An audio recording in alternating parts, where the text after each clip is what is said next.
All right, 3, 2, 1. Hey everyone, welcome to Filmmaker Mike and the boys. This is the Mandalorian Chapter 14 review. Joining me tonight is Sequestered Jester. Hey, everybody. Pinhead. Cheers. And Kuya. Cheers. All righty. I guess a lot of cheers are going on, especially in the fanboy, fangirl, Star Wars community. Those particularly who are huge fans of the original, now we can officially say it, the original Mandalorian. So What, Django? You talking about Django? Fett? No. Well, No. you don't get Boba without Django. Technically, it's still Django. You can still. Well, call it Boba came first, so you know. True, but he is a clone of Yeah. Django. So Glorified clone. Fucking. But Boba came first. He was on Empire Strikes Back. Right. But what I'm saying is, But according to the prequels, if you look in Django the was story there. canonically, you get Yeah. Django first. Correct. But yeah. In our real timeline, yes, Boba Fett. So this is chapter 14, the tragedy. Oh, by the way, spoilers. If you Whoops. didn't know, chapter 14, the tragedy. The title sets it up for something that's quite tragic. A tragedy. It's pretty short, at 33 minutes, and this is directed by Robert Rodriguez, who was actually surprisingly a last-minute choice to direct this chapter. John Favreau asked him for a favor at the last minute, and Robert Rodriguez, of course, said, "Yeah, it's Star Wars. Why not?" So, Do we know who was in line beforehand? no, I don't think they're gonna release that. It was Yeah. Taika Waititi. So Well, at least not right now, but maybe perhaps down the road we may find out Yeah. who it was. So yeah. So of course, we kick off right from last chapter. Mando and Grogu pretty much arrive at Tython, and soon enough, when they get to that stone force time, like top of the peak, of course they can't land on it because there's no landing area near it. And I love that Mando says we're gonna have to get there with the windows down, and the windows down is he's jetpacking towards the stone like little temple.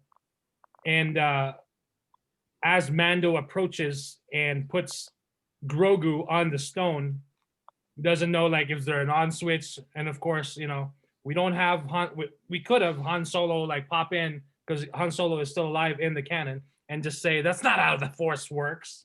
You don't need a switch for it. So Mando puts Grogu on top of the stone and nothing's happening. And of course, and minutes go by, of course, and around 7 minutes in, as if, again, I'm getting bored of being right all the fucking time. Oh, shut up. Slave one. No, he's getting a different ship. Oh, he's gonna be right behind I me. didn't say that. I didn't Still say there. that. Well, I said he might not have it. We don't know. he might not have it, but guess fucking what? Yeah, He did. He still does. It's way better. It's way better than the Razor Crest, or should we say the Razor Crater, because no Jawas can steal the Slave One. No Spoilers, Jawas can wow. steal the Slave One. Man, when that happened, I'm sorry, I almost fell out of my chair. I started laughing when that thing got turned to dust. Oh, screw you guys. I was like, You guys. oh, hell yeah. it's about time. I'm like, shit, man. They Dude, need to I make a Lego. They need to make a Lego set out of that. Just the thing going right Like to a that. like a fucking exploded. crater, right? Yeah, Like it's a crater. exploded. No, like having something come down and then you can see the Razor Crest just explode completely. Like you can have like a button like back in the day when we did, and it just would explode your toys. That's what you should do with the Razor Crest or something. Like make a special edition exploding Razor Crest. There's already memes of like, oh man, the new Razor Crest Lego got announced, and it's just like 4 pieces on the floor. So I've seen plenty of memes already. I didn't see any other pieces. Not the memes. You know, I want the legitimate toy. I was genuinely The only butthurt when the that only thing got piece that I hit. saw was the damn little ball for the little switch thing. So Yeah. No, I was genuinely butthurt Grogu Ross, little. when that thing got aerialed, because like, man, like I said, Yeah. every time his ship gets damaged, I cringe a little because it hurts. You know, it's like Is a that character. your all-time favorite ship or something? No, it's not. It's just like the ship's become a character over. Oh, the it has to be series of the Slave show. One, but he didn't even have faith that it would show up. So I have to mention it. So the Lego Star Wars Advent Calendar for 2020, which I didn't get yet. Now I'm like scrambling to find one. On today, December 5th, as of this recording. So this chapter aired yesterday, December 4th. As of today, the Lego piece or the Lego like mini build is actually the Razor Crest, and it was trending on Twitter because everyone was opening their Lego Star Wars Advent Calendar, and they were opening day 5, and it's the Razor Crest. And Too there's soon, man. a lot of people are wondering, Yeah. like, did they plan this, or is it just one of those like coincidental like accidents? They planned it, No, guys. they didn't They plan. fucking No. planned it. No, they didn't. Kuya, get your head out of your ass. They didn't. plan Well, They that. planned I all mean, that. Come on, it's they're- marketing. There's no way Disney. Like, would be excellent if this episode, like the fucking Razor Crest, explodes, and then like a day later, we open it up and it's the Razor Crest. Oh, it'll give so much nostalgia and tweets and all that shit. they can Mm. build it No. in pieces. And Mike is absolutely Yeah. 100% correct because of You- Slave One. You just open it up and dump it out on the ground, and then you're done. You don't even have to You're build a done. Razor Crest. It's So- done. Well, there's no pieces to do it. To fucking. So yeah, and then the actual so Hasbro actually had this they have this thing called HasLab, which is pretty much like a Kickstarter for like their larger, more expensive collectibles. And they did have one for the Razor Crest. It was $350, and it's really huge. Like, it looks really cool. I unfortunately missed out on it, but now I'm hoping that people will kind of be like, I don't want it anymore, so they're just gonna sell it for retail. So and they're not even gonna flip it. So who knows? Yeah, that's good for us, huh? That's good for Yeah, us. hopefully we'll see. Yeah. We'll see. I mean, Yeah. as far as the Razor Crest, he could get a Razor Crest 2, you know, and though I don't know. I about don't see that. why they would build the same exact thing. They might modify it a little bit. Yeah, If know, I'm they- being honest, like as much as it hurt to see the Razor Crest go down, I think it's kind of cool that he might get a new one, like a new ship altogether. And then it's just character progression for me. So like I like that. You know, as Yeah, much- Wait, I a fucking like. ship has character? What the hell? No, I know. I know what he's talking about because I like the fact that it did get destroyed. It's good because now his character does have to progress because he can't rely on the Razor Crest anymore. Oh, He has to. well, he not has- not only that, yeah, you're right. Not only that though, but like it shows that the Empire is like a real threat right now, Yeah. especially to him. You know what I Right. mean? It's not like some cakewalk. He can just walk all over him. oh, can I get a ride? My car just went. My Suzuki 95 just Well, took well- another dump. I gotta He's get a new Uber. Oh my Well, god. he pretty much Ubered with Boba Fett. Yeah, So, he's got the best Uber driver in the galaxy now. yeah, so 7 minutes in, you hear it first, and then Yep. you see it, motherfucking Slave One across Yeah. entering the atmosphere, and I was like, fucking right again. Dude, when I heard it, I was like, oh, I was like, it's coming for sure. See, that's the thing. Like, there's no reason for them why they wouldn't use it, because people know they know that all the hardcore fans are like Slave One, Slave One, Slave One, and of course when they showed it, you know, it was pretty much telling you like, here we go. This is what you were waiting for since chapter 9. So now we finally have something. And of course, as Mando sees that happening, he's getting ready. He looks back at the kid. He looks back at Grogu, who is now in his Force time. He's like straight up like doing this. And he's like, He was doing the Avatar state. He was just like, pretty much. Yeah. Pretty much. Now, Mike, can I say what was cool too? Because like we're so used to seeing what's going on inside of like Yoda's head or Grogu's head, you know. So it's kind of cool to see everything from Mando's perspective. If he has like no idea what the hell's going on, you know, like he's trying to get the kid out of it, and it keeps pushing him back. And it's just, you know, like I already knew that he probably wouldn't be able to get to him. And like when the butterflies show up around Grogu, I'm like, oh, he's gonna probably start doing it now, you know. So I like that we're not seeing it in the perspective of Grogu, like we're only seeing it from an outsider's perspective. and then with just the fact of like it's still very much a mystery. You know what I mean? Right. Yeah, and then Mando tries to get him, but of course that force time tube, whatever, is so His phone call? powerful that he bounces off of it. Yeah. And he can't get to the that kid. force barrier. Yeah. Yeah. So, and it's pretty even cool. even to see. Beskar didn't get through it, right? No. It's all these Mandalorian nerds. I'm like, oh my god, like he has Beskar. He could have gotten in. Well, it's What? Beskar. No, he couldn't have.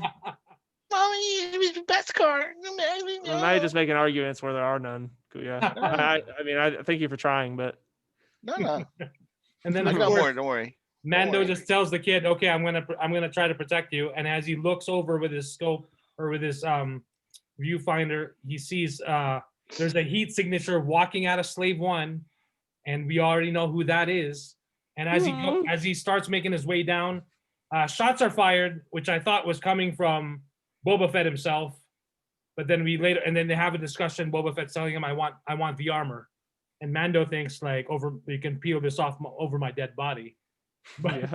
Boba's like, "I don't want your armor. Like, fuck I want you. mine. I want Yeah. mine." Like not your armor, douche. Not the new Yeah. shiny one. I want the old decrepit one. Give me Yeah. that. Bring back my armor. Man. I It gotta was say, cool. Tamora Morrison, dude, is like he did really good this episode, man. He did, but he looked like it kind of looked like he was cosplaying because like he kind of looked like me. He looked like he had one too many bean pies. Like Hey.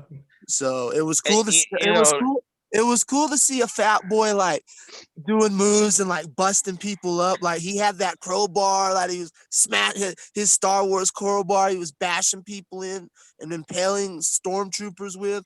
So it was cool to see, a butterball moving. It I don't know if he's reminded- a butterball, dude. Well, there's a shot with his tummy. Yeah, got a there's a tummy. shot with his gut out, buddy. Yeah. hate Oh, to I break the thought news that to was you. his robes, dude. His robes. Yeah, robes my ass. Well, either way, it's pretty fucking cool. Okay. Like, because I mean, I it's guess cool, I guess like, living it's cool. I guess living inside the fucking Sarlacc, has his privileges, huh? It's like, So oh, he went from Boba Fett to Boba Thick. Oh, no, yeah. Boba Fett. oh yeah. By the way, that weapon that he had was from the Tusken Raiders, of course. That's Bantha called stick. a Gaddafi stick. Okay. Yeah, Wait, that's that the one shit was that cool, man. Like, I was it cleans the bantha teeth, right, or some shit like that. Yeah, Like, well, it cleans some stormtrooper teeth too. So. Probably the first time we've seen smashed armor. If I'm trying to remember. The armor busted up some smashed armor from her fight in chapter 8. Oh, okay. oh yeah. The whatchamacallit? The armor. The armor. Yeah, no, Right, but right. like Oh, yeah. it was never to this extent. Like we never saw the busted aftermath. I mean, he was like tearing them up pretty bad. Right. Which, Yeah. by the way, reminds me to their conversation. What does Boba Fett say to Mandalorian? "I've been tracking you." And I'm like, holy shit, again, ding, number 2. Ding, number 2. And then number Yeah. 3, we see Boba Fett fight as a badass and earn his armor back. So, Oh yeah. thank you. Yeah. Thank you. Well, more like, speculations at the end of this. This was like when I saw that part, Mike. When I saw that part, I was just like, finally, like the fucking fans can say that he did something badass. You know what I'm talking about? Like he finally destroyed the whole squad with nothing but like a little handgun and then with the little stick and all that stuff. And I was just like, oh, that's cool. Right. Like fighting, he's actually fighting and destroying these folks. You know what I mean? Like, Yeah. but before, like when they were saying, "Oh, he was such a badass back in, the Don't greatest even bounty start. hunter Don't ever," even start, dude. and I'm just like, where's the proof? Now here's the proof. So I'm like, The okay, proof he got Han Solo, dude. Oh my god. No, he did not. Discussion? no, he did not. He tracked Han Solo to Cloud City. Who fucking captured him? Darth motherfucking Vader. Okay, so let's move on. I'm giving your boy props. I'm Yeah, giving but your boy yeah, props. It's like the front hand backhand kind of thing. Like, oh, No, it's so not. great, but you suck, dude. You know No, what I mean? it's Like not. that's what it is. I'm saying it's For a about piece of time. shit, you're not too It's bad. about time that we can actually see something visual. some like visual proof that Boba True, Fett was yeah. a badass. Visual Yeah. confirmation. Like Yeah, like true, yeah. when people are saying like, "Oh my God, he captured all these people," I didn't see it. No, we saw him capture Han Solo. That's all we saw. We had that. I saw him track Han Solo. The only the You person saw that, him get Han Solo too. oh, the only thing I saw him with Han Solo was Han Solo tripping over and fucking like launching him into the side of Jabba the Hutt's ship. That's why I tweeted this badass right here. You know the Right? badass gift. Yeah, I Oh, was yeah, laughing. yeah. Like, I That's was pretty much laughing when it. I saw that, Mike. When I saw that, I was laughing my ass off, dude. I was just like, "Yep, here comes Jester." It's gonna be like fucking like, "Oh, I should have tagged him. Boba Fett oh man, when they walk into work tomorrow. I'm like, oh man, oh my God, Boba Fett. I don't know. Yeah, got but like right now, I got like that's what- 15. I got 15 retweets and 182 likes on that. yeah, dude, nice. fuck, like Yeah. it's funny. It's funny for me like to see that, and I applaud. Like again, Boba Fett kicked some ass, and I got to give props. About time. And It's about time. we do get to see the return of Fennec Shan, who was apparently saved by Boba Fett. Yeah. That And was she cool. reveals like she's in his service now because he saved her life. So I guess you can say it's pretty much a life debt. You know, without him, she wouldn't even be there. And Yeah. he knows he uses her wisely because she's his sharpshooter on the ledge and she's aiming at Grogu. You know, and before they have, you know, they were when Boba was talking to Mando, and then of course before you know it, we've got an Imperial dropship that arrives, and out comes a bunch of stormtroopers. Mando rushes back to the temple to get Grogu, and then Fennec and Boba get ready to fight. And so Yeah, after leaving his That was- jetpack there, dude, like that bothered me the whole time. I'm like, pick up your jetpack. Oh my gosh, dude, please pick it back up. right, And we never saw him get it. Oh my gosh, we never right, saw which him. is I did forget also when the first time I watched it, when he's trying to race back to the temple, back to Grogu as the dark troopers are descending. I was I was like, like, where the hell's his jetpack? use your jetpack. But then I remembered, like, oh, he put it down because Boba Yeah. told him to put it down. So See? that's a casual. Another reason to hate Boba Fett. Oh, screw fucking- you, dude. Fucking Pound- like pound sand, dude. if Boba Fett didn't tell him to fucking like drop the jetpack, Grogu would have been with the Mando. I'm just saying, Mike. Pound sand. Can you That- confirm? You have a point. You have a point. Can you? Yeah, Thank but- you. You But have a like point. they were gonna have a discussion about his armor, and you know Mando wasn't giving it up. So like in order to do that, they put down anything that can cause like conflict. No, I understand what you're trying know. to say, but again, if it wasn't for Boba Fett saying that shit, you know, Grogu would have still been with Yeah, you with know, Mando. and he's not a dick. He's actually helping him now. So like they're teaming know. up to go get him. It's Grogu's or it's Boba Fett's what you call it, Prince Zuko moment, the hero's redemption. Well, I don't I know. like it. mean, I see, kind of that's like it. I kind of that's- like it. So That's the cool thing about what I've seen from his character so far is like he was willing to, instead of just stealing it out of Mando's ship and leaving, he was willing to like make a deal and Mm. talk to him about it, and then to see him like turn the switch and just absolutely slaughter stormtroopers. You know what I mean? And then come back and then be like, hey, like, you know, the deal's not done, so I'm gonna help you get the kid back. Right. And to see that like Mandalorian honor that Mando's been doing the whole time, it's cool to see that Boba's on the same page. Yeah. So Yeah. It's pretty cool. And then of course Fennec Shan, we get to see her be a badass. oh yeah. Yeah. We didn't see much of her. We didn't see much of her in the first season. I mean, we saw her, but you know, not like as much this. action as much Yeah. as this. This was awesome. wait, This was does she have fucking another? Does she have awesome. another gun other than the sniper rifle, or Not that I saw. is it just the rifle? Right? I think Seems it's like just it a was just a rifle. rifle. Yeah. Yeah, I Yeah. think so. It was just a rifle. That- It was I'll tell you, she was a badass with it because she's just. I'm like, man, yeah, she that was was a like some Call regular of Duty Jack shit. Bauer. Man. That was like some Yeah. Call of Duty shit. Yeah, was that like, was "Pow, that pow, was pow, A plus in accuracy school for sure. You know, like oh my gosh, couldn't believe it.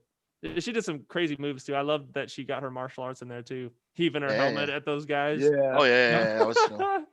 I loved it, man. It was so much fun. Yeah. Like Yeah. for me, the highlight is that again Boba doing the stick work with that the band or like the what do you call it again? Gadurfi. Good Gaddafi. Yeah. Yep. That was Man, amazing. I was just like like Tamora Morrison is Maori, right? Yeah. So they did some sort of like Maori type of martial arts, like Yeah. and like with the stick, because like in the Maori tradition they have like long sticks like that, and they Oh, do okay. like staff work. So it Okay. was That's kind of cool. awesome. Like what they did kind of uh like a like a homage to that particular martial art, which is kind of cool, and I liked it because like he looked like a fucking Maori warrior, you know. That I was would also like to give props to those stunt guys that were having to perform those stunts in those clunky suits, because man, they sold it. Like they did a really good job. Yeah. Yeah, and it's pretty cool also when Boba mentions when Mando asked him like, "Where did you get the armor?" and then "Who are you?" Boba says like it's pretty much a nod to Django's line in Attack of the Clones. I'm a simple man making his way through the galaxy. So that was a really cool nod to Django Fett. And then of well, he course, said the same line No, he Well, said in the movie. He said it. He said it right. in the So, movie he said universe, not galaxy. yeah, not galaxy. So they just changed it just a little bit for fans like Jester to wet his pants. So and but again, for me, that was still really cool because Attack of the Clones. One of the coolest parts of the Attack of the Clones is Jango Fett. You got Yeah. Boba Fett there, who was a kid, but even then, a lot of fans when they did Attack of the Clones, and then a lot of fans found out Boba Fett was just a kid. They were like, "Why are they doing like fucking Anakin? Like like in Episode 1?" But they were like, "No, you got to see what George Lucas is trying to do and what he's trying to do with the story." Yeah. And Jango Fett in that movie is still one of the standouts in that film.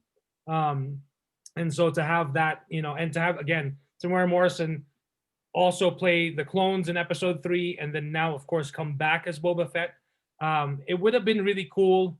We were hoping, and I'm sure he was hoping, Daniel Logan, who played young Boba Fett, is now in his 30s. I'm sure he was waiting for that call to play Boba Fett in an older, but unfortunately that that didn't happen here. But I guess you can say never say never, because you never know if they're going to do a flashback or something to where they're going to need a younger. But he did appear in the Clone Wars as a voice for Boba Fett. He'll come back. I think yeah. he'll come back. Never say never unless you're Jester, and then you're always saying never. Yeah. I'm not saying never. What are you talking about? So, mm, of course, as the fighting ensues, we get another drop ship that lands with more stormtroopers, and they're just making quick work of them. Mando gets back and tries to help Fennec Shan. And then, of course, Boba sees the Razor Crest is open. He makes his way, and we already know he knows his armor is in there. And yeah, before you know it, he comes to help. He comes to pretty much save Mando and Fennec, who are now getting overrun with stormtroopers. And Boba in all his full armored glory. Again, like it's great to see him without the armor and get action and like make work and like really show you like why this legendary character is legendary. So finally they get to answer that question and Yeah. settle arguments and discussions too. Because now, from this point on, you can now, Yeah, because they drug his bag of bones ass out for a reason. So he must he had to have he has to have had some fan base somewhere. Because if he was just some bum in Star Wars that no one cared about, they wouldn't have brought him back. Right. And Lucasfilm knows the power of the fandom, as far as especially with Boba Fett. He's got a huge following, and it's mostly because of that armor that really attracted a lot of people. It looks cool. He was mysterious. He didn't say much. He just said a little, well, did a little as well. But then, aside from just seeing him fire blaster shots at Luke and Empire, and then telling, Bespin guards, put Captain Solo in the cargo hold, oh my God, he captured him! Oh my God! And then in Jedi, we do get some action, but again, it's cut short. So I guess I don't Wait, know now. what do you mean cut short in Return of the Jedi? Well, I mean, he gets launched. I mean, see now I'm thinking, wouldn't it be so awesome if, well, we know that Boba is going to help Mando retrieve the child back, Yeah. but let's go back to that Force time of Grogu. Who is he connecting with? Which Jedi is he connecting with for that long? And It's gonna be that, Luke. you know, that's a pretty good amount of time. It's gonna be So Luke. It's I'm Luke. hoping it's Luke. I'm really hoping it's Luke. Me too. Everyone's saying like, Yeah. "Oh, Kyle Katarn," or this character from the video game, or that it's either- character for the video game. It's You either know? Luke or possibly Yoda. Yeah. Or Yoda's still part of this, Nope, or it's did either- Yoda disappear already? Yoda Nope. is in Dagobah. He's hiding in Dagobah. Oh no, he disappeared. That's right. He's No, he dead. disappeared already. He's He's dead. dead. Right. He's He's dead. Yeah. Telling you, Yeah. it's either one of my. It's either Luke or Jar Jar Binks. I'm telling you right now. And it's that's the probably- thing. There's no reason why Jar Jar Binks couldn't show up. Exactly. Because why the hell not? You know. Exactly. Right. You don't know what happened after Phantom Menace. He could have become a Jedi Knight. So You don't know. technically, as far as Jar Jar Binks in canon, this is Disney canon. They pretty much made him a Jester character on Naboo. That's the canon. Was he wearing a mask or really? something? I don't know what the fuck. Maybe I I don't knew. know. I knew. But that's the canon. That's Disney canon, unfortunately. Interesting. But they Like what? Isn't he a senator? Wasn't he a senator? he was, and now reduced to that. It's kind of a shame because Now he's a they court did some good jester. episodes of him in Clone Wars as well, Yeah. which I thought was really Really? cool. Yeah, I And- do too. Yeah. This morning I put on the Phantom Menace for breakfast, and my kids were like watching, and they were like into Hell Jar Jar and into the action, into the pod racing, everything. You know, so Hell yeah. I was so- too, man. I yeah, was too.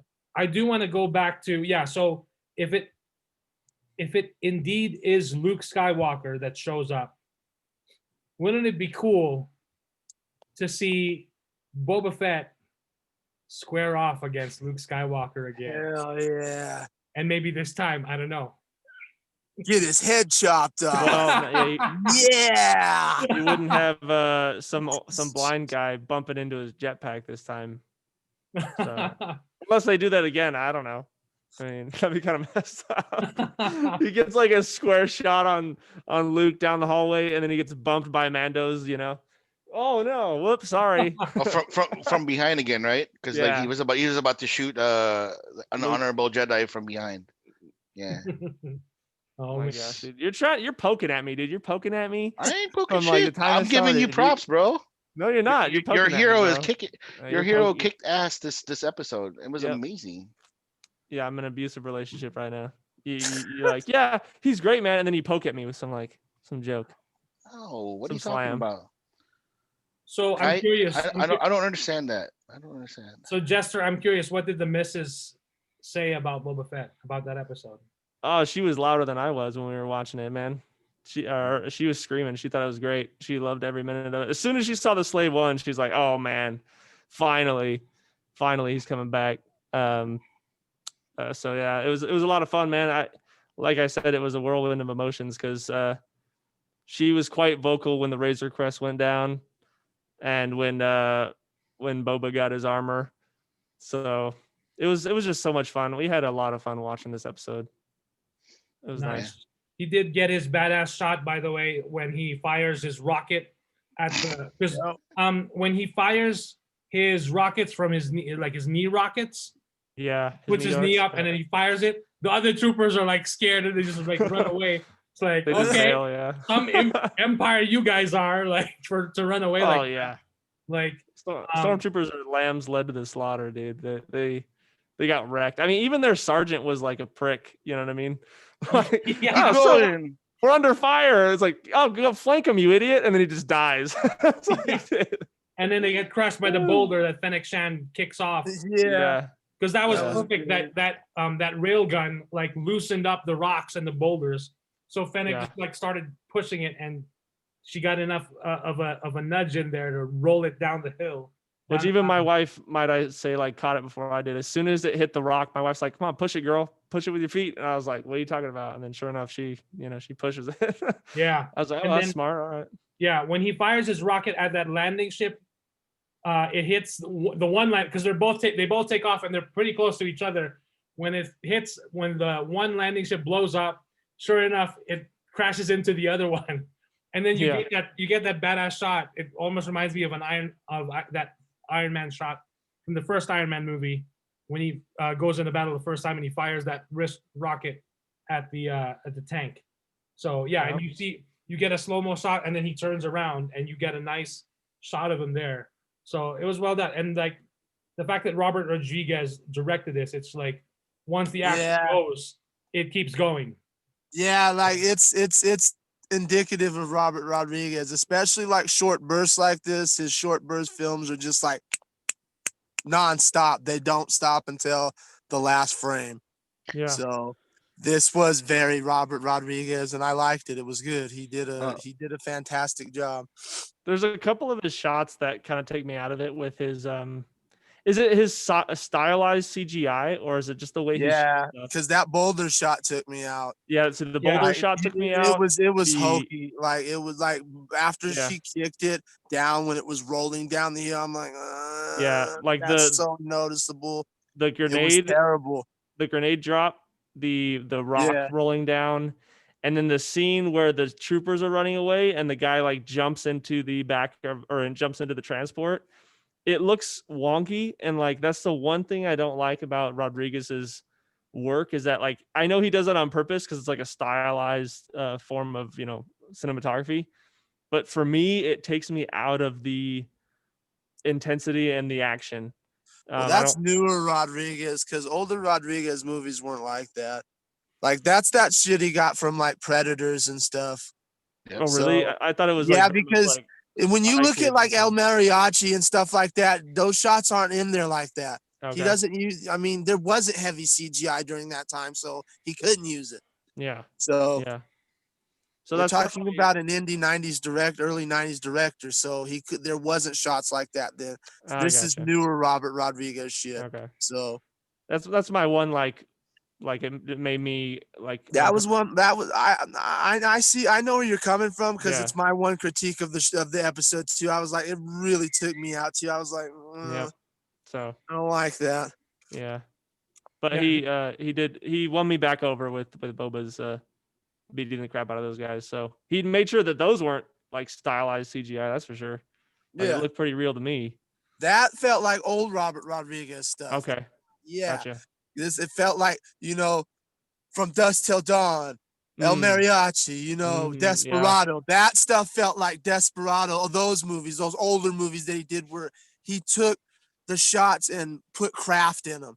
Gotcha. Before the CGI craze. Then, like I said, we're talking, these were during a time before the CGI craze. Like that had his old style to it and it felt good. Yeah, totally. Yeah. Mm-hmm.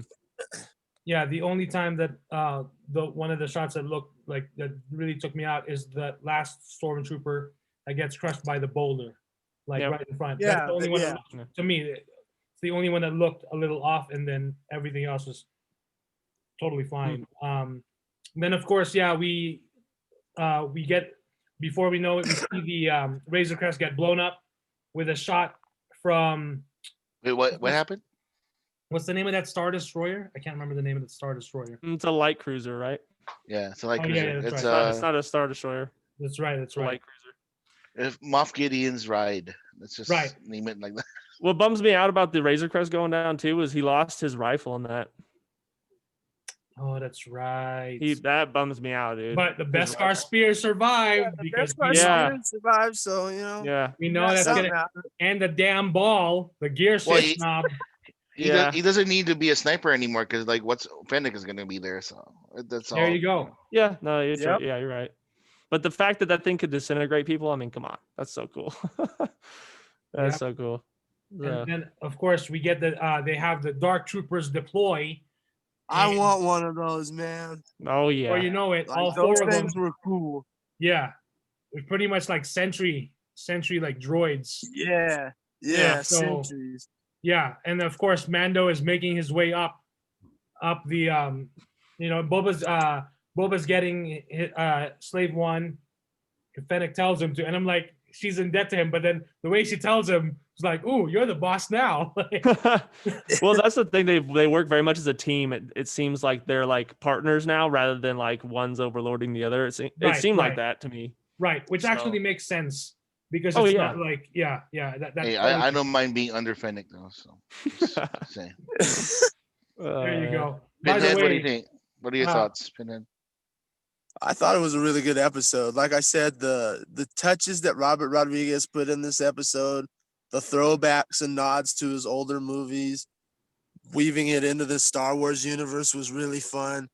Seeing her, like, she's awesome, man. I love Ming-Na. Like, Chun-Li, everything she's done is awesome, and this just continues the trend of what she's done being awesome. It was a really good episode, you know. Seeing Gorgoroth, aka Grogu, or what, using his powers and like really getting an idea of what he can do. And I did like, we kind of glossed over it, which is fine. I did like that at the beginning where he was, having him do it again with the ball. And like he got all excited when he did it. And I was like, that was a nice little touch. right. And he got all scared because he never saw that kind of emotion out of him before. So it was a good episode all around. I liked it. Yeah. Right, Mando looked like a proud papa, like when he did it, right? And I have to say, like I said, one of my favorite parts, the Razor Crest getting blown to smithereens. I was laughing. I was like, hey, buddy, it's got to happen because it really had to happen. It needed to happen because it's going to make him rely more on that Mandalorian training, because now he doesn't have that giant handicap. I mean, it just takes away his invincibility. I'm not saying that it was a crutch. I'm just saying it was a big part of his arsenal that he no longer has. Right. Now he's got to figure out, okay, now he's got to think on his feet. Now he's got to think on his feet, and that's what he's doing. Yep. No, Right. it's good. It's good character development for sure. I like it. So the dark troopers they're not like they're expanded universe, correct? Or they comic books? So they're from a video game, and here's a video game. Okay. Yeah. So here's the thing too, is that they look more like Phase 2 dark troopers. Like the Phase 1 models in the games were like really like exposed wires and stuff like that. But even this like model that we saw in the show doesn't really look like the video game's Phase 2 version. So I don't know if they're going to be pulling a whole lot from that video game other than just maybe the name and like the idea that like they were droids. And then I think when they hit Phase 3 is when they get, I could be totally wrong. I could be talking out of my butt, but I think when they hit Phase 3, they get the midichlorian force powers infused with their circuitry, and then they're like force wielding droids, I think. That's crazy. Yeah, that's when they get Phase 3. So these guys look like they're Phase 2 right now. Okay. So yeah. Yeah. I think it's the Dark Forces video game, right, Mike? Yeah. And then I do want to mention, Pinhead mentioned it. Yeah, at the beginning, Mando is trying the Force again with Grogu, and the fact that when he says Grogu and then he gets his attention, like he laughs because he's like happy, and it's like it's amusing because ever since he's met this kid, he just calls him kid or like a child, never by his name. But the fact that now he knows his name like adds another layer of like that relationship. So that's pretty cool. And rip it away from you. Huh? To rip it away from you. Yeah, pretty much. Yeah. Hence the title of the chapter, The Tragedy. Yeah, So, I know. we get the Dark Troopers, they get deployed, and they do quick work. They pretty much arrive there. I thought we were gonna get some action, but perhaps that's gonna be in the next 2 chapters down the in a few weeks. So one of them gets a hold of Grogu, and he's too tired to even, because he just had that intense force time communication with whoever, Luke Skywalker, hopefully. He might have been talking to Yoda's Force Ghost. We never know.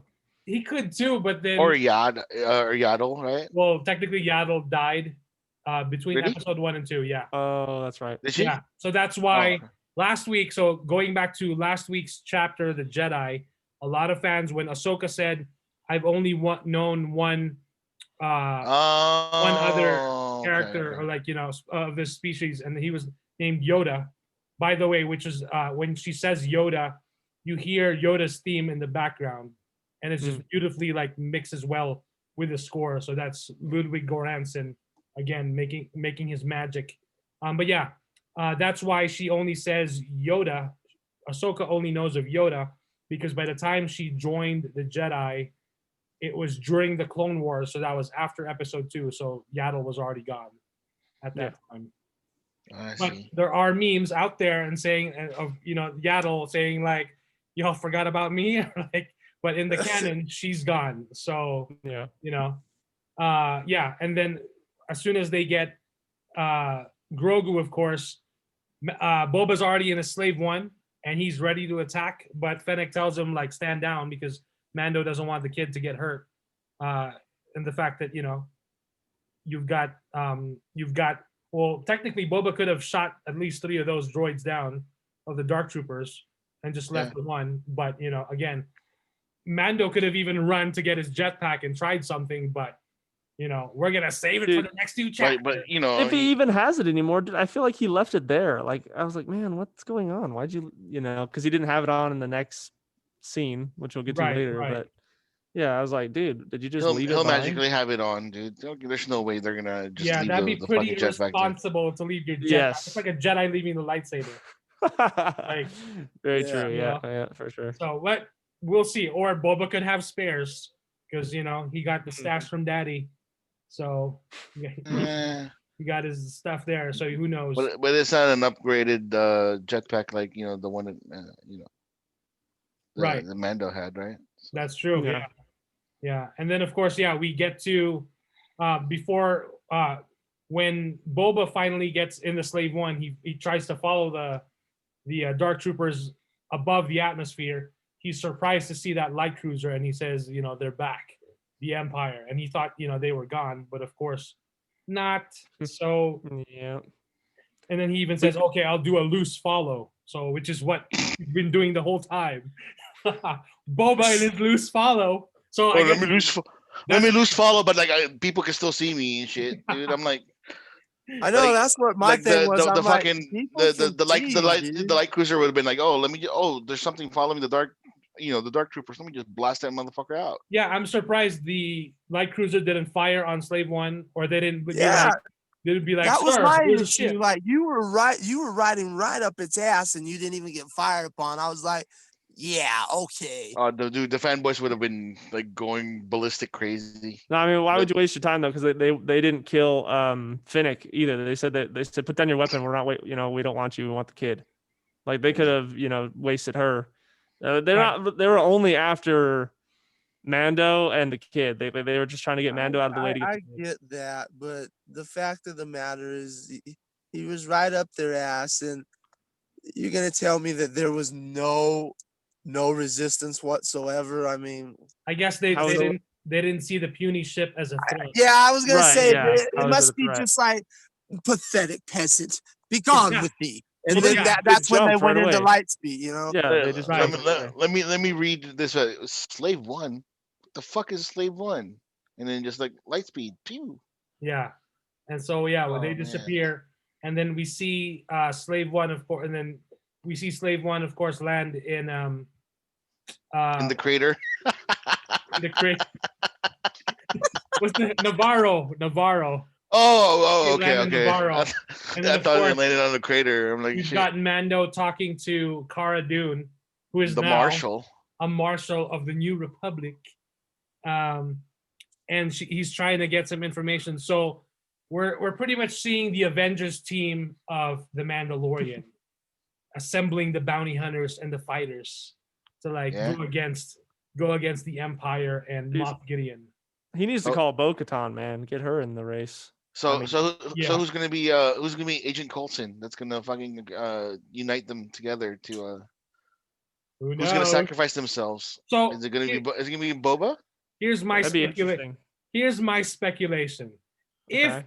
they go with Uh-oh. killing him at the okay, so if in case they go with killing Boba Fett in season 2, he does some sacrifice for the child To or save whatever, the child, yeah. to save the child. If he does that, we can easily have Fennec Shan take on the mantle and the armor of Boba Fett. She will Okay. be the new Boba Fett, and then Slave One could easily go to Mando, or it will stay with her. I only say that because I'm not sure. Like there in the comics, there was a character named Jodo Cast who got the same armor. hmm I don't think that was Beskar, but he got the same. He got like pretty much the same armor that looked exactly like Boba Fett's armor. It was just much greener, green and yellow. And he was going around and saying, "I'm Boba Fett. I'm Boba Fett," and everyone was like shitting their pants when he would do that. But then, of course, Boba Fett heard this and he was like, "Fuck that shit. You can't be going around and saying my name. I'm Boba Fett. I'm fucking Boba Fett." So yeah, he fought him or something like that. I can't remember if he killed him or what. But there's always been the speculation that, or that it would be cool to see, and even when this was even after Attack of the Clones, people were saying like it would be cool. Fans were speculating it would be cool to see Boba Fett retain that mysterious like aura again, or that mystery about him. If someone were to take that role again, or take that mantle, the armor, and be Boba Fett and be mysterious again, and it's like someone else. You think that's Boba Fett, but it's not the clone. It's not something like that. So that was one of the things that people were speculating on. I think it would be cool, and it's very Disney and very, Lucasfilm to change the gender of Boba Fett eventually. But that's just speculation. Who knows? We all know the character is so big and so huge. They brought him back from the dead for this. So, and there's rumors that he may get his own spin-off show. So we shall have to wait and see what happens. I kind of hope he doesn't get his own show. Honestly, I think it's cool if he just has his time to shine in the show, and then if they kill him off in a cool way, I think that'd be maybe after answering some interesting questions. I think that'd be cool. Like, Right. how did you survive the Sarlacc pit? Well, like not only that, but like the dent, or like just like little things like that. That as long as they don't force it into the story, then it seems natural. Then I think that'd be cool. As much as like I would say, yeah, I want to show, I don't want to show. I like that he's having his time. It's like Maul in Clone Wars. I like that he was in Clone Wars, but he didn't have his own show. You know what I mean? And he had his moments to do stuff, to become a really interesting character. And I kind of hope they do that with this, or with Boba in the show, and then they leave it at that. But like knowing Disney, I don't think that's gonna happen. So Right. And I forgot to mention. Whatever makes him more money. That's pretty much what it is. yeah, pretty much. Yeah, I forgot to mention he when he shows his chain code, and he shows the Mando with that pretty much that hologram, that it's been encoded to him ever since his father passed it on to him. So of course we got fans to decipher the Mandalorian script and the text. So it says it reads backwards. It says Fett Boba, father is Fett, and then mentor is Jast or Jaste, but I'm thinking it's like Jaster. It's Jester. Yeah, for Jaster Mareel. Mhm. And then it says conquered dawn, the year that the took into the founding, or they took into the founding. So Django, it turns out, been confirmed, was taken in as a Mandalorian foundling, raised by the Mandalorians, and then And of course, he fought in the Mandalorian Civil War. right, and that's where Which by the way is a comic book. Like with that line right there that Boba said, they like basically made a legend comic book into canon, where Jango's found as a kid by the Death Watch, and then the Death Watch is in the middle of a civil war with, regular Mandalorians like Bo-Katan, and he's part of the Death Watch side. But I guess Boba didn't follow through with that because he said he doesn't serve anybody. Right. So. Right. So, which is a big thing because now it is in the canon officially that Jango Fett and Boba Fett are Mandalorian. Yep. And so, yeah. Pretty cool. Yeah. Lots of, we thought each chapter so far has been great. The Jedi was awesome. And then now we get this. So there's 2 chapters left. Before we know it, it's going to be done for season 2. We're not even done with this show yet, or this episode yet, right? No. There's No. still stuff to talk about. Like we could talk about Bill Burr coming back. Okay, Right. okay. And then, of course, so excited. Grogu using the Force on 2 stormtroopers, pretty much like slamming them against each other. And of course, we knew that we find out that Moff Gideon is just doing that to wear him down. And of course, sure enough, he gets worn down that he can't even defend himself against Moff Gideon or do anything. Moff Gideon switches on the dark saber, and we see that Grogu's trying to use the Force to get it, and Moff Gideon tells him, "You're not ready for those things. You're not ready for this just yet." So like, oh And then boy. he did something prophetic, right? Like you might poke somebody's eye out with that. Right. Ooh. Can I say that the dark saber looks really cool in live action in that shot? Oh It yeah, was nice to see it. it And does. of Look course- really awesome. Of course, the Empire has baby handcuffs. I mean, of course, those Nazi Yeah. bastards would have it. Like, really, dude? And I'm wondering if those are for Force sensitive beings, so that he couldn't use the Force when he wakes up. Because he was maybe. out. He was just like he was out on that thing. So he got tased or whatever. Or yeah, stunned. yeah. stunned. They, Yeah, they got stunned him. stunned. Yeah, they stunned him. Yeah. By the way, so- I do want to mention. So Dave Filoni's wife on Instagram, she posted and she. So this was just earlier today. She said, "I finally watched this week's episode of Mando and got mad about and cried about multiple things, and then called Filone to berate him about it for half an hour. What I'm saying is, it was great." So Yeah, it was. I thought We're that so was pretty cool. emotionally attached to that little guy that seeing him get taken is really frustrating. So, like I'm gonna shoot my shot here, just like Mike has been doing the past season, and it's been spot on, Mike. Remember like when Mando went to Razor, the Razor crater, and he was trying to like look for stuff, and then he saw the little ball, right? Yeah.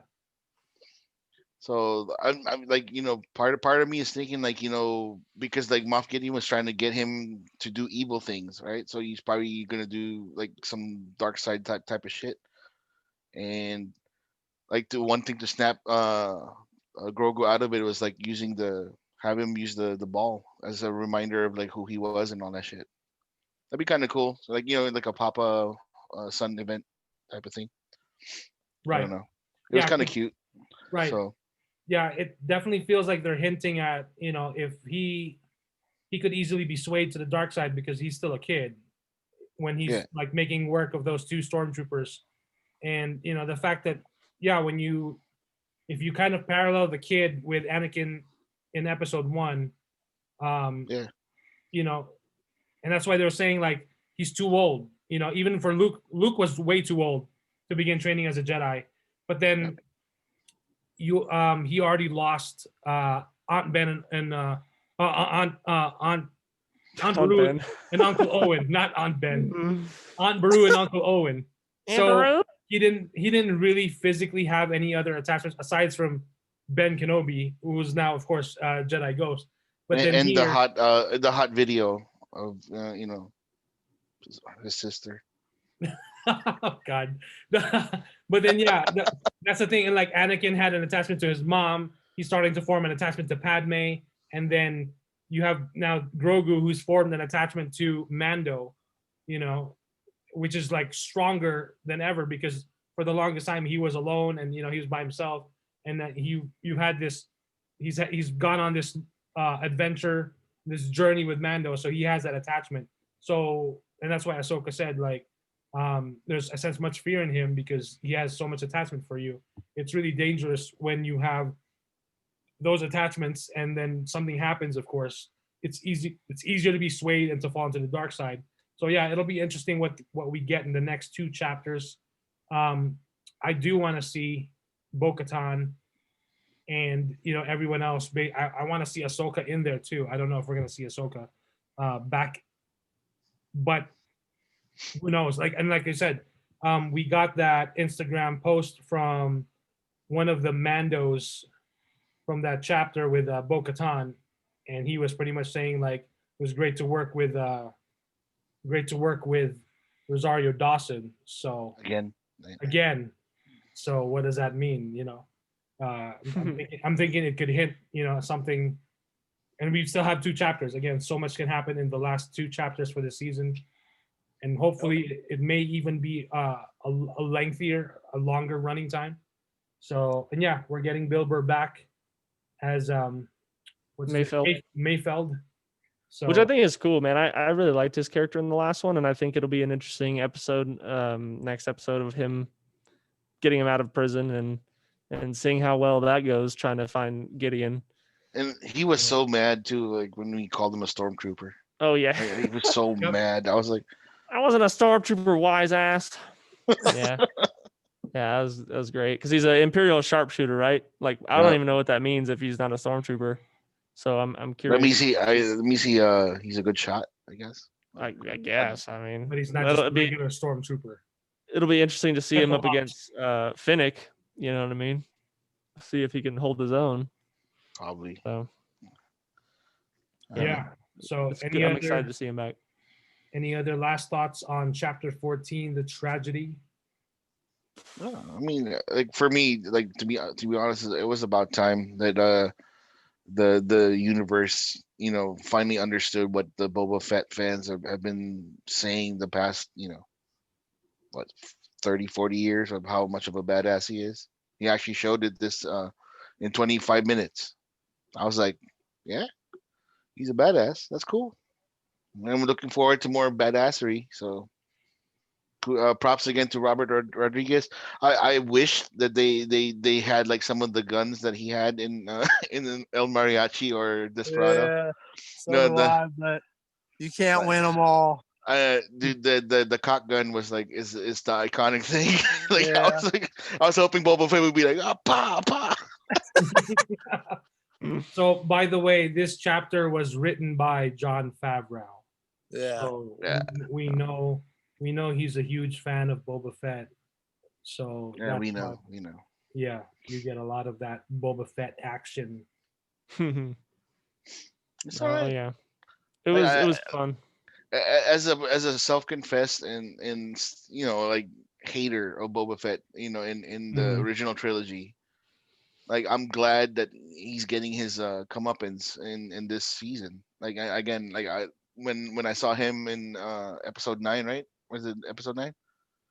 The first episode or the season? Chapter 9, yeah. Or chapter 9. I was like, when I saw him, I'm like, yeah, like I can't wait to see him. Like he might be in action. That'd be kind of cool, right? Like we were talking about it. Oh, he might do some cool pew pew type of thing. But there you go. That's something I was right about in chapter 5 was when I heard the spur noises and the sound effects. I was like, that's Boba Fett. Like I called it. So sure. That's one thing I was right about. Hey, well, we didn't have a podcast then for me to freaking say it on this, okay? Sure. Yeah. Yeah. Hindsight is 2020. Let's give him a little nibble. Give me a break. Hindsight is always 2020. Of course, everyone knew that. I was agreeing with you on that. Everyone knew that. Yeah. Okay. All right. But no, the other thing too I liked was that seeing the Force to have this like blue tint to it. Like I remember that my mind goes instantly to the Force Unleashed. Like every time you would do like an ability, it would have that like blue hint around it, and I thought it was cool to see like that color being used to Yeah. view the Force. You know what I mean? I like that. It was cool. It was a great episode, man. Whirlwind of emotions for sure. It had when I saw it was the shortest episode of the season so far, I was like, man, this one's gonna be a bummer. Just how long it is, but like they got literally everything in there. They crammed everything in. Yeah, I mean, like 7 minutes in, you see like the biggest spoiler ever. Like you fucking Boba Fett or Slave One. Shit.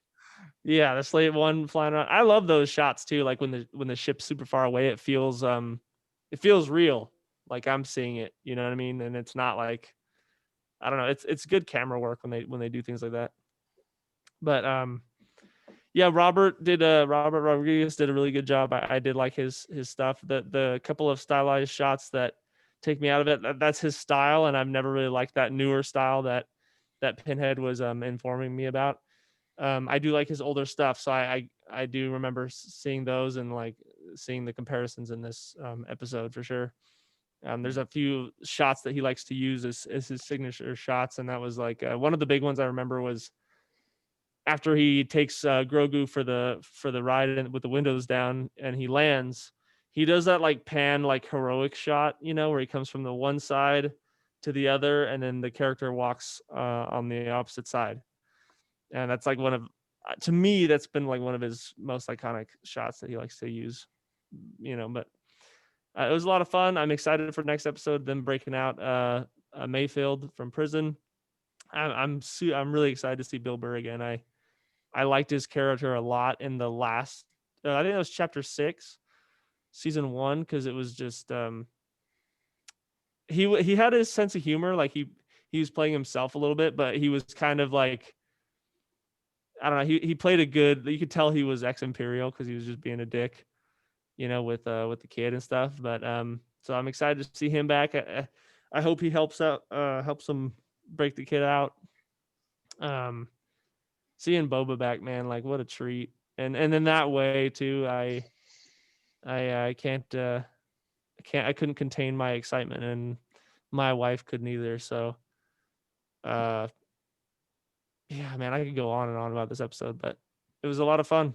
I'll hand it off to Pinhead to hear his finishing thoughts. Well, there's not much more to say. Like I said, I enjoyed the episode, and I look forward to seeing what's coming on next. So I'll hand it off to Mike.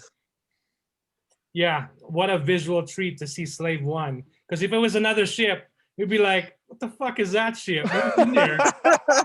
But of course, they're going to use visual references that that'll make you wet your pants before you even see the main course. So it was brilliant. It was a well done move. I'm guessing on Mando Mondays, this Monday, we're going to get the poster for Boba, hopefully for Fennec Shan as well. And then we're probably going to see some new merch because they can't resist. They're going to have some new Boba Fett merch finally.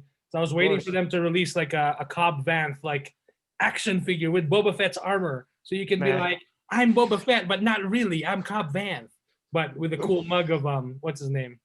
Timothy Oliphant. Timothy Oliphant, that's right. Yeah. But yeah, they're probably going to announce that and maybe some new Slave One merch as well, because people can't resist the Boba Fett. So yeah, it was a really great episode. I love that even if in a show that's called The Mandalorian, we get a lot of the Mandalorian in it. We get a lot of the Mandalorian lore, but it's great to see that Jon Favreau and Dave Filoni know Star Wars and basically know it from its roots, that they're not going to just basically go away from where it's been and where it started from. With last week's chapter, the Jedi, I never thought that we'd actually get a whole episode dedicated to the Jedi, but we did, and that's great because, again, one of the lifelines, one of the bloodlines of Star Wars is the Force. I mean, we get it from the child, of course, and from Grogu ever since season 1, but then he's not a Jedi. He has the Force, but he's not a fully trained Jedi or even a Jedi in training. So and I love the fact that they worked that into the story.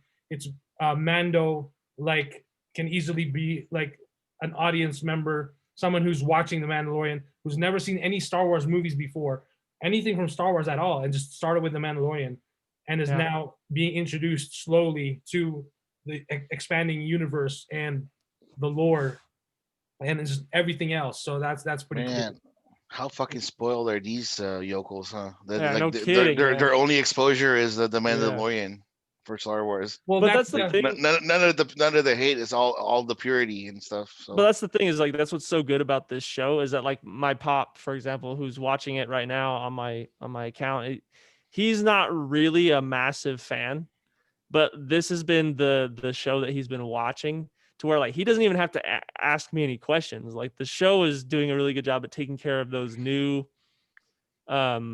viewers that are coming into the Star Wars franchise that are seeing it for the first time through The Mandalorian.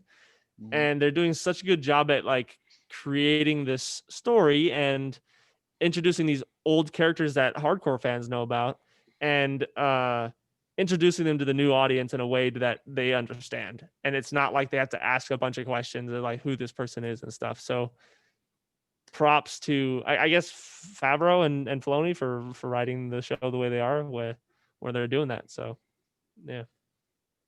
Right. And then now I'm seeing some hate from fans who didn't like, or maybe I guess who hated the sequel trilogy, and they're now seeing connections between The Mandalorian and the sequel trilogy, like the landing ships. Jesus Christ. And they're like, who cares? That's the whole point, though.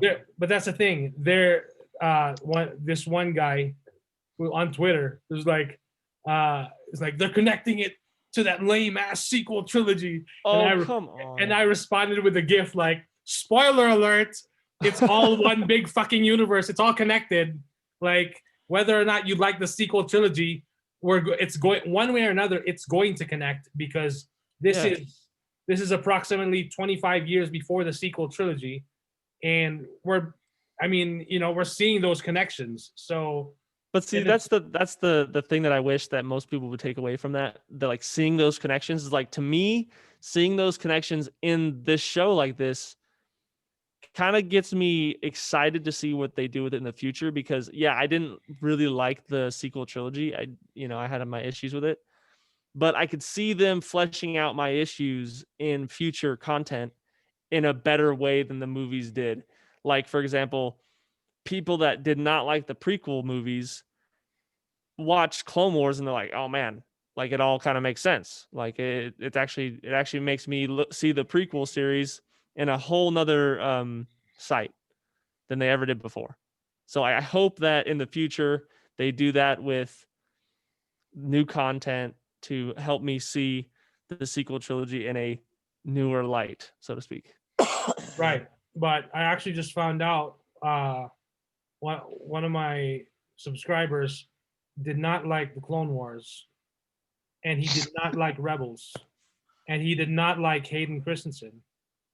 So I was like, wow, oh boy, okay. That sucks, dude. Tough crowd, but right. Hey, I mean, they're those fans, so yeah, he could have his opinion for sure. Yeah, I understand. Right. That's right. Yeah. So. But and I was also reading this article, and it basically mentioned like, of course, the title is very it's very clickbaity to make sure that, it grabs people's attention. But then it does make sense from certain points. I'm just gonna pull it up real quick. I've got it here. Let's see.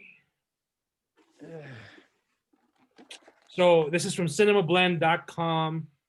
The title is The Mandalorian Proves the Star Wars Movies Made a Pretty Big Mistake in 2015. So this was written by Sean O'Connell, published December 4. So it says here, this is my controversial hot take while watching the most recent episode of Disney's The Mandalorian, specifics of which I will leave out in case you landed in here having not seen the episode. Go watch it right now. And then, of course, but with each passing episode of the second season of The Mandalorian, building off of the foundation that was laid in season 1, convinces me that Lucasfilm made a mistake handing the baton to J.J. Abrams for the relaunch of the Star Wars movie franchise. It should have been, drum roll, Favreau and Filoni. Star shit. Wars films as a franchise would be in a much more stable place. This is not meant as a complete and total slam at J.J. Abrams or even at Rian Johnson. Both made wonderful, different, exciting, provocative, and successful Star Wars films in their own right. It's unusual that there seems to be two camps with regards to the sequel trilogy of Star Wars films, and people who like Abrams' work don't like Johnson's, and vice versa. But the two, by all reports, didn't collaborate and were left by Lucasfilm to create the Star Wars movie they wanted to make, with no regard for an overarching story. By the time we, as a collective audience, reached the rise of Skywalker, that point was made abundantly clear. Watching Star Wars The Force Awakens demonstrates that J.J. Abrams understands, appreciates, and adores the visual motif of Star Wars. The Millennium Falcon racing through a canyon to avoid TIE fighters looks cool. It is cool. But The Force Awakens gets a lot of heat, and deservedly so, for mimicking A New Hope instead of branching off and establishing any real Star Wars lore of its own. Perhaps it's because The Force Awakens was too important to fail. Lucasfilm was gambling by bringing Star Wars back to the big screen, and it needed to connect with mainstream audiences who weren't following the Clone Wars and animation. And so how do you do that? Give them more of what they've already said they love. And it worked until Lucasfilm and Disney needed to connect the threads of the story. They didn't. Rian Johnson broke off and contradicted a lot of what J.J. Abrams established in The Force Awakens with regards to Rey, Kylo, and Luke Skywalker.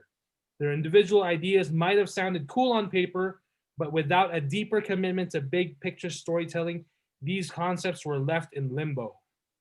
The Mandalorian applies the passion and understanding of Star Wars mythology to a larger story. Granted, the TV show has more real estate on which to explore, getting multiple episodes of longer seasons, but the way that it has tapped into an underutilized concept from the Star Wars lore, the Mandalore culture, and used it to both discover new worlds and also please nostalgia seekers, shows how deft Jon Favreau and Dave Filoni are at weaving new Star Wars out of old Star Wars. So, yeah, it goes on with bridging the gap with Clone Wars, and then you've got Ahsoka Tano in there, and then all of the other stuff. So yeah, I do see his points. It does make sense because again, it goes back to J.J. Abrams kicked it off well with Force Awakens, and then of course you have another director coming in who kind of flipped the board pretty much and flipped everything around. So, and then you got J.J. Abrams again coming in.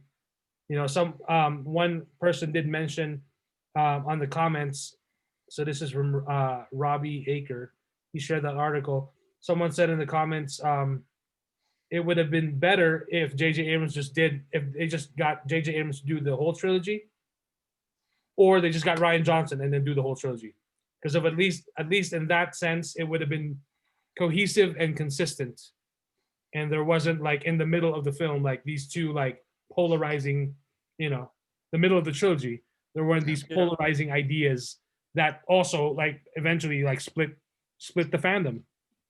Not only that, but they could have had an actual script for the entire trilogy before instead of writing them as they go.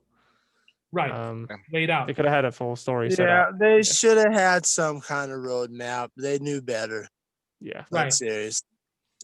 Mike, remember when we found out about the new trilogy, the sequel trilogy? You were telling me about it and how excited we were, and apprehensive at the same time. You were telling me you know what, Kuya, it would be cool if Filoni had his hands on this, because he knows Star Wars more than anybody else, and I'm like, yeah, he's doing well with with Clone Wars and all the other stuff. Why not? Right. But then they gave it to Abrams because a bigger name, I guess, or whatever. So right. And in that sense, for Disney, at that time, Clone Wars had been canceled. It wasn't back yet. Yeah. And then I guess you could say the studio heads especially at Disney, wouldn't have had as much faith in Dave Filoni as they would right now, seeing what he can do. Yeah. And actually, it does mention, so there's a great article on Vanity Fair that was released earlier this week, right after, of course, the Jedi chapter from the Mando. It's a great read. It's a great interview with Dave Filoni and Rosario Dawson.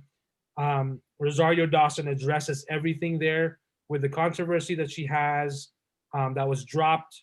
And then, of course, her being cast. And she's apparently also a huge Star Trek fan. So that's now next on her list. Like, she'd love to be a part of Star Trek.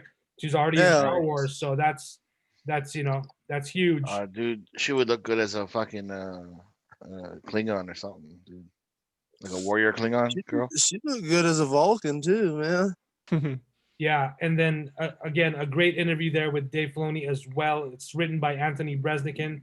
So it does mention that when they started The Force Awakens, when they were in production, Dave Filoni was on the set, and then J.J. Abrams and Lawrence Kasdan congratulated Dave Filoni on Star Wars Rebels, because that was when Rebels was still out. And so they congratulated him on that, and he was just like, surprised that they were even watching Rebels. And then when Rogue One was filming, he was invited there. And then little by little, with each production, they would actually have him be a little bit more involved. In The Last Jedi, when he was invited to the set, when he was on the set, Ryan Johnson actually gave him like a lens to look through, and kind of like ask for his suggestion on what he thinks of the shots. So now, of course, we're seeing that he's heavily involved with the Mandalorian, because part of what when he was doing Rebels, of course, I guess they were already starting the work on Mandalorian. It's pretty tough to like handle like animation and then do live action at the same time. But then he was also learning. But now that we know what he can do, and he's also learned a lot from Jon Favreau. Again, I've said it once before. I've said it a few times. I'll say it again. It's only a matter of time until we get that Dave Filoni directed Star Wars spin-off film. Can I say too that I like that Favreau is being his mentor right now, because Favreau is such a fantastic filmmaker, has so much experience under his belt. Like, it couldn't be better, Right, because he. I mean, when you look at it, when he was mentoring with George Lucas was essentially telling him everything about story, about Star Wars, and everything there. He had the animation know-how, but then it's the story and just learning everything about Star Wars. And now with Jon Favreau, he's learning everything live action. So it's great. It's really cool. And again, it's just a matter of time. Or better yet, give them a trilogy. Give them both a trilogy. They can handle it. They can do it. So yeah. It'll be really cool when that announcement finally happens. So, It would be nice if it was the Old Republic, but I'm not sure. Or something of a spin-off of something like outside of the Skywalker saga. That would be cool. The Old Republic would be cool. I would like that a lot. That would be awesome, but who knows? Well, there's still, as far as we know, there's still that Ryan Johnson Star Wars trilogy. Meh. We'll see about that. So don't make me laugh. And they haven't said it's been canceled, so that is true. Seems like he's still working on it. And then Taika Waititi, who his favorite director, is working on a Star Wars spin-off film. That's what I heard too. See, I'm not really psyched about that one. I'm kind of okay about that one. What, you don't want like fucking juvenile dick jokes in I don't want a full movie of his doing. That's just my opinion. I don't want a full movie of his. Like, one episode's fine and it's cool. It fits the story, but like, I don't want a full movie. Okay. So there you go. It's Alrighty. nice. Well, it seems like a good time to wrap up this chapter 14 review. So we've got 2 chapters left, chapter 15 and 16. We shall find out soon enough what happens in the next chapter. If you want to follow us, please follow us on Instagram at FMANDTB. That's short for at FilmakerMike and the boys. You can follow me on Instagram at FilmakerMike. and on Twitter at JediMike1128. Jester. Yeah, you can follow me on Twitter at SequesterJ, and then follow me on Instagram at the Sequester Jester. Enjoy. I look forward to when or if you guys decide to follow me. Kuya? I created a new Instagram for you guys to follow if you guys want to. It's at Old Man Jimmy. That's JIMI. So just follow if you want. Yeah, leave messages and whatnot if you want to. Pinhead. Follow me on the usual Instagram, Pinhead198, and you can follow me on my Facebook under James Crump. So those are the way to go.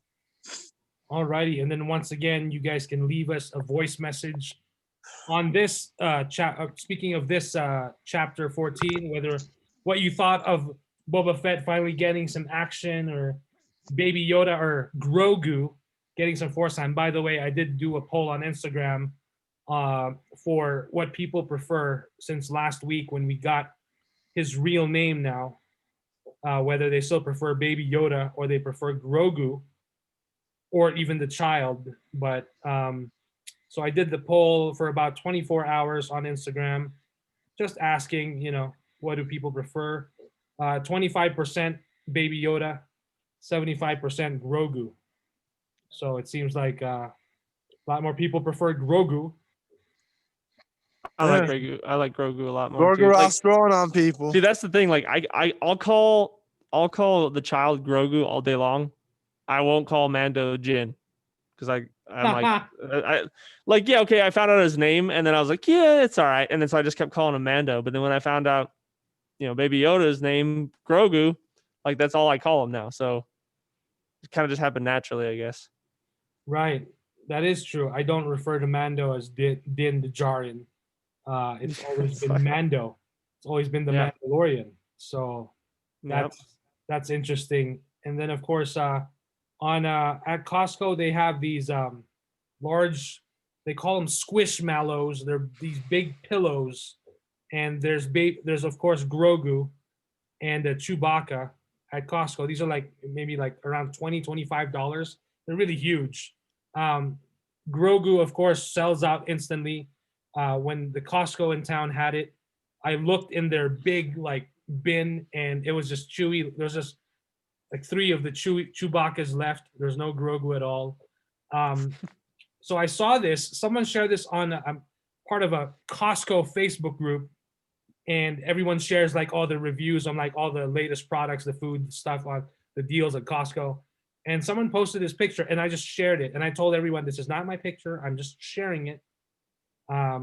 It's a squishmallow of Grogu, and Costco sells these jars of peaches, and the peaches look like the frog eggs.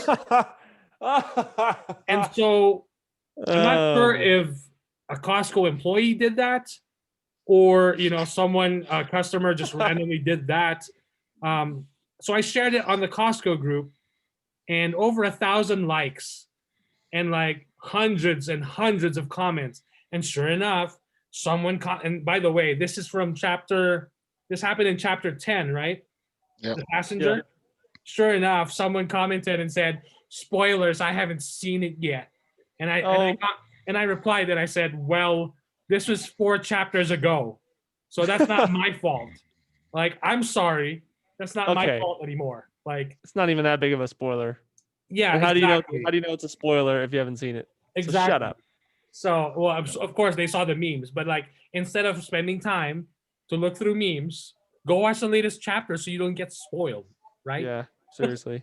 And again, I gotta say, I admire Jester's, willingness to like, he's quiet on the messenger group Thursday night until like Friday evening until you watch the chapter, and like even Twitter and nothing. He's dark. I don't, dude. I got patience. I gotta work that day, and even on my break and my lunch, I don't even bring out my phone, dude. I'm like, that's really smart though, because I mean, I get it. On Friday, so as soon as I was done with the chapter, I posted on Facebook #the all caps Mandalorian. Now it's not a spoiler, but and if you've seen if you've been watching the chapter 9, you know what's gonna happen, right? Eventually. And then of course I also shared the gif of the tough guy, like Boba Fett fans walking into work tomorrow, like looking all tough. So but then again, I wasn't like posting like screenshots on Twitter. Oh man, they were like as soon as they just so yeah. If you're that's cool. Like be careful. People are being like a lot more polite. I think on Friday, when it comes out. But like that's the thing. I don't want even a hint. Like I don't want anything. I want Right. my pure enjoyment for the episode. Like that's why I'm sometimes I get kind of bummed out about like cast announcements for characters. Like because like I already speculate on certain things. So like I don't want anything. I want pure enjoyment and a new experience instead of being spoiled. So Right. I can wait 12 hours. So it's no big Yeah. deal. There you go. Alrighty. Well, it's a good time to wrap up. Again, we welcome voice messages, thoughts, opinions on the latest chapter of The Mandalorian, speculations. You never know. I mean, Yeah. why not? That's what we do. That's part of the fun, speculating on what could happen Yeah, or ask what us will questions on happen Anchor. when we Yeah, all man. are all knowing and almighty. Like shit. I'm not Like even part of Mike, that writing group. I mean, I know I'm good buddies with Dave Filoni, but shit, man. Right? Yeah, that'd be cool if the audience that does watch this, if they left us voice messages with questions about like the next episode or even like what we thought about the current episode. Right. Or writing us questions on Twitter or something. I don't know. Yeah, or if they're watching this on YouTube, you can leave comments as well. We will gladly address it. Yeah. So, yeah, alrighty. That's pretty much it. Until the next chapter review, thank you guys for listening. Thank you for watching. See you all again soon. May the Force be with you. Bye-bye. This is the way.